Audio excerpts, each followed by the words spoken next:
চলে আসলাম বসুন্ধরা শপিং কমপ্লেক্সে। আসলে আসলাম ফেনী থেকে, যাব হচ্ছে বাড়িতে।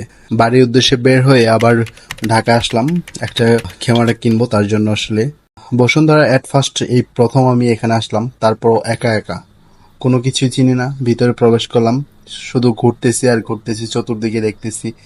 বসুন্ধরার সৌন্দর্যটা আসলে অতুলনীয়, যা কল্পনাহীন। মানে দেখে এতটাই ভালো লাগলো যে ভিডিও না করে পারলাম না।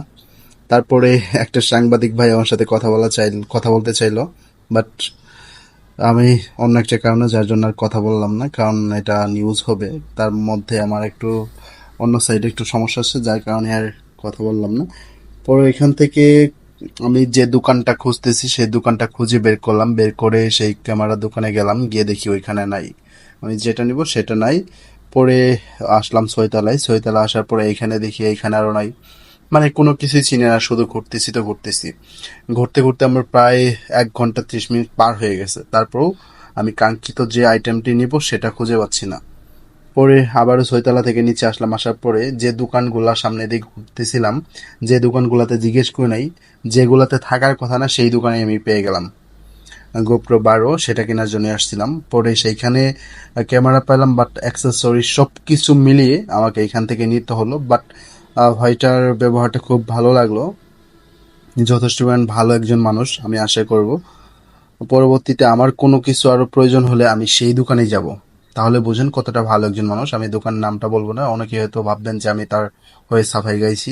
সেরকম কোনো কিছুই না, এটা কোনো স্পন্সর ভিডিও না, জাস্ট এটা আমার অপিনিয়ন থেকে আমি জাস্ট এই ভিডিওটা করলাম। আমি প্রোডাক্ট কিনলাম, সেটার উপলক্ষে এই ভিডিওটা আর কি আপলোড করতেছি।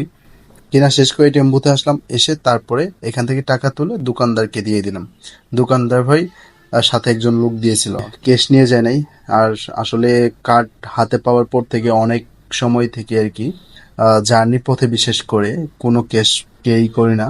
হয়তো বা 1-2 হাজার 3 হাজার, সর্বোচ্চ 4-5 হাজারের উপরে কোনো ক্যাশ ক্যারি করি না। পরে সেখান থেকে বের হলাম, বের হয়ে একটা বাইক ভাড়া করলাম, বাইক নিয়ে যাব হচ্ছে গাবতলী। আর গাবতলীর পরে সাভার আমার ছোট ভাই আছে, তার সঙ্গে একসঙ্গে আর কি বাড়িতে যাব। পরে তাকে ফোন দিলাম, ও এখনো রেডি হয়নি, রেডি হইতেছে। আমি সেই বললাম যে ঠিক আছে তাহলে দ্রুত রেডি হও আর আমি আসতেছি। পরে আমি এখান থেকে একটা বাইক নিলাম, 150 টাকা ভাড়া নিল।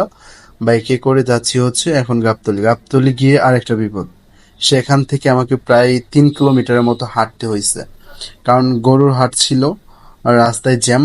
আর কোনো গাড়িও পাইতেছিলাম না। পরে কি করব, বাধ্য হয়ে হাঁটতে হাঁটতে জ্যামটা পার হয়ে গেলাম। তারপর আমার ছোট ভাই আসলো, তার সঙ্গে করে পরে বাড়িতে চলে আসলাম।